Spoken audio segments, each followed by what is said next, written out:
We are having a doozy of a beginning of November. Lots of things are happening. Yesterday, the Federal Reserve said that their interest rates have to go up by 0.75%. And as you know, Canada follows 6 weeks later. Today, we are hearing from Chrystia Freeland, who's giving our fall economic outlook. Now, this is a doozy of a paper. It's 96 pages, but there's a lot to unpack. Let's get right into it, you guys, for today. So today we're going to be pulling up the article. Now, I don't suggest necessarily that you go look it all up because it will take you 96 pages for you to take a look at. It's a lot of reading. So we're just going to read the highlights of this article. There's Chrystia talking to Mr. Trudeau.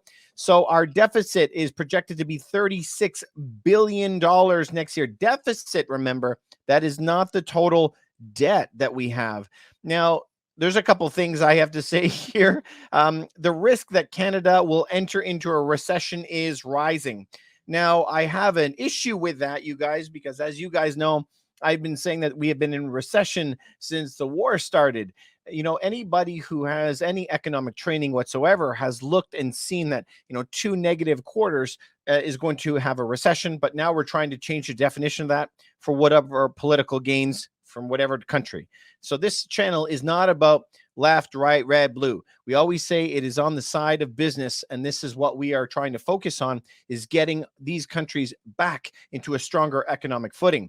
But to say that we are not in a recession now, when we look at the damage that has been done to the stock market, to the housing market, and to everywhere else that you look with rampant inflation, I think that we've been in one for a long time, and I think that most reasonable people would agree with that. So let's continue on to what they said. They are prioritizing targeted measures for Canadians with student debt. So I think that we're going to get to that a little bit later, but just in case they don't, I think that we will.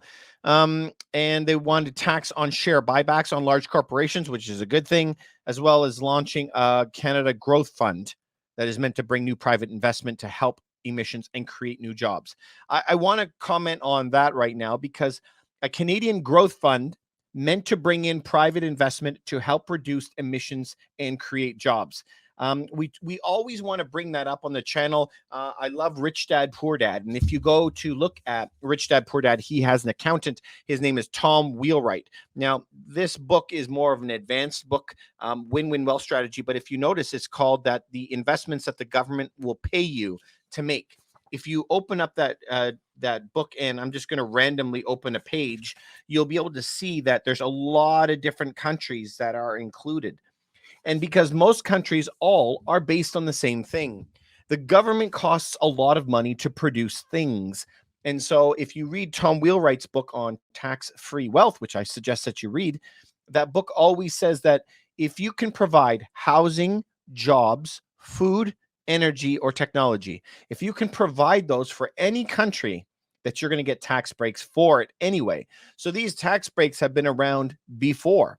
And this is a large reason why we invest into real estate, because it's something that private money could do a lot cheaper than the government could do. And so they're willing to give you tax incentives in order to make that happen. So today, even though that they are announcing this, that there's a Canadian Growth Fund, remember that those taxes have, the tax incentives have been around for a long time. So if we go down, it is a lot of pages that you can go and read into. One thing here is permanently eliminating interest on federal debt and apprentice loans. They're proposing to make the federal portion of all student loans in Canada and apprentice programs permanently interest-free, including those who are currently being repaid at a cost of $2.8 billion over 5 years. Now, we are a small country, you guys. We're a small country. There's not a lot of us here, 39 million or so. That's still a lot of money, 2.8 billion. Now, I don't know how to slice that apple, to be honest. If you have gone to school for 5 years, so I know one gentleman, he has 2 children. His 2 children have gone to school for extensive amounts of time. One of them, she went in for fashion design, and now she works at a clothing store. I think it's like a Gap or something like that. The second one went to school for something like 12 years and got all these degrees in theology. But the only thing that he could get with religious studies would be a professor's job, and he can't get a job anywhere. So he has been unemployed for many, many years. So in in the broad scheme of things, I mean, we should be incentivizing debt for people who are going to school to become doctors, engineers, things that we need. But should it just be a blanket system where we forgive everybody's debt for whatever that they want to study? I don't think so. That doesn't make sense. Which now is that slippery slope? Is it something that the government should be helping pay for your education by giving you a zero debt loan and making the costs come on taxpayers for a type of profession that we don't really need? I'm wondering what you think about that. Leave your comments below and let me know. All right, let's continue with this article. This is a big cost. They also want to consult with credit card companies and small businesses with the intention of lowering and regulating credit card transactions. As you know, the rates are normally about 2.5%, but at 2.5%, there's not enough meat on the bone, right, for the companies once those get reduced.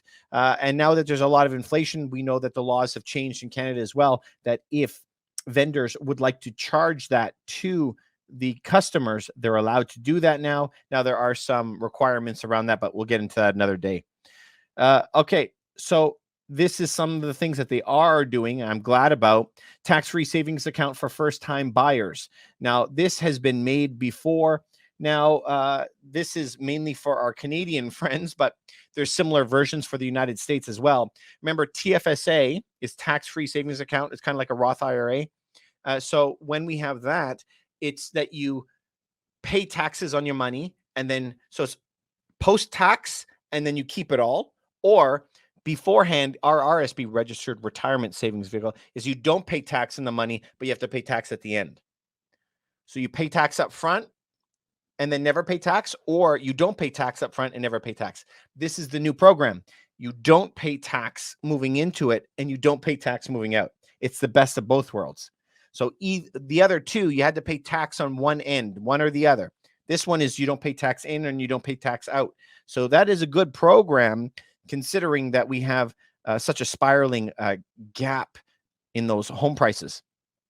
Here is another thing that they're doing, which I'm surprised at: 2% tax on share buybacks by public corporations in Canada, a way that they see to encourage investing their profits in their profits and workers in Canada. So let's break down what a buyback is. We have a lot of questions about that sometimes. When a company has made a lot of extra revenue, they have this decision on what to do with it. Now, in the old days, share buybacks weren't as popular as they are today, but share buybacks were, they would have all this profit and they had to say, well, I'm going to buy a bunch more machines, or I'm going to hire a bunch more workers. And if so, then I could boost the company's profits even more and generate more and more income. But when a company doesn't see that it's a viable choice to hire more employees, too much risk, hire extra machines, especially as we're heading into a downturn, they sometimes can take all that excess capital that they've made and buy their own shares back, meaning Coca-Cola, the company, might go buy Coca-Cola shares on the open market and buy some of their shares back and increase their share value.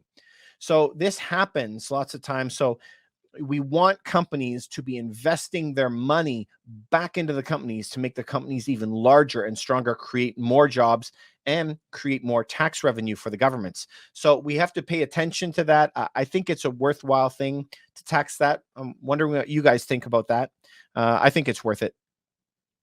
Now, like I said, they're talking, are we ever going to go back to a balance? Listen, governments can never get into a balance. It doesn't really matter who. Now, conservatives are typically a lot closer, but they're not going to be there. Now, if you wanted to go read the entire document, as you see here, is 96 pages, 96 pages. But you know, I started reading it, and at the end of the day, I had to stop reading it because it was actually making me a little bit nauseous, to be honest.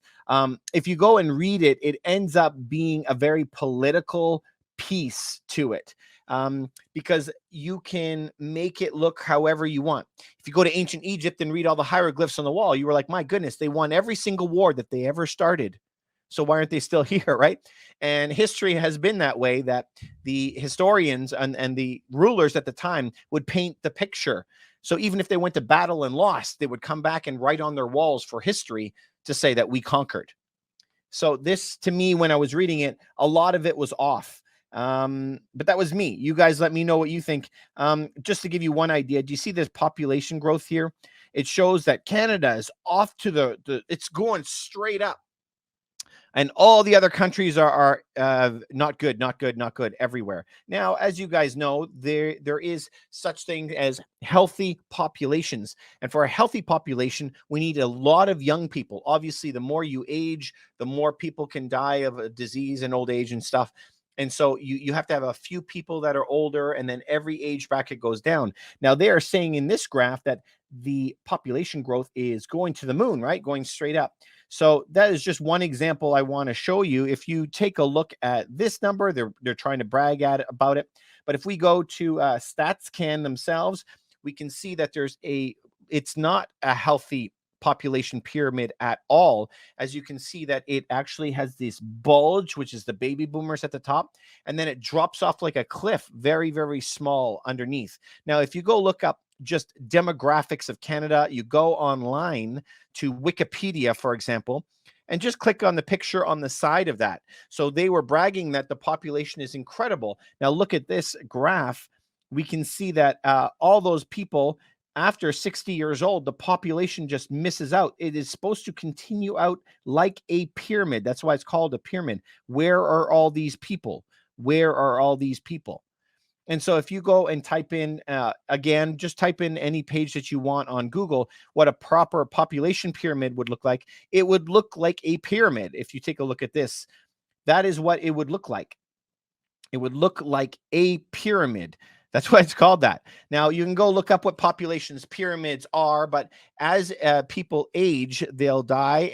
But we hope that there's a lot of children underneath. And most of the systems in Canada and the United States and Europe, they're all designed so that the population pyramid could stay in like this. So that there's a lot of workers that are fueling the economy that can pay for a few people at the top that are retired. But when the population is inverse this way, you have very, very few workers down here in order to support the huge amount of retirement people that are there. It's just one example, right? But this is why you need to diversify where you get your information. So the majority of people get their news today from YouTube, other sources. They read it online and stuff. So I remember the great Jim Rogers had said that we need to diversify our information. So he was saying, just think about the Ukraine war, for example, terrible atrocities happening everywhere. So look at it and say, I'm going to read it from a liberal and a conservative view in Canada, a liberal and conservative view in the United States, a liberal and conservative view in Europe, and then maybe a liberal and conservative in Ukraine, a liberal and conservative in Russia, and get all the points of view before we make a decision. You know, this is like if there was a big fight that happened on the street and the police comes and he goes, I want to hear everybody's story before I make up my mind. And so this is kind of how we have to be, I think, to be a very sound judgment in what we're happening now. Now, Chrystia Freeland is saying that Canada may enter into recession. As you know, I believe that we are strongly inside of a recession and we need to be able to prepare ourselves accordingly. There's going to be some amazing deals. Some of the best times to open businesses are during a recession, and some of the best deals of your life can happen during a real heavy recession like the one that we are in right now. So I wish you the best. Keep making sure that you are learning constantly, keeping vigilant, because the next 2 years of your life will dictate the next 2 decades. Anyway, I'm always here for your health, wealth, and happiness. Please follow this if you get any value from it at all. And if you know one person that this could help, please send it their way. Please remember to like and subscribe, and I'll see you on the next video. Thanks so much for sticking around. If you like that video, you might like this one and maybe something like that.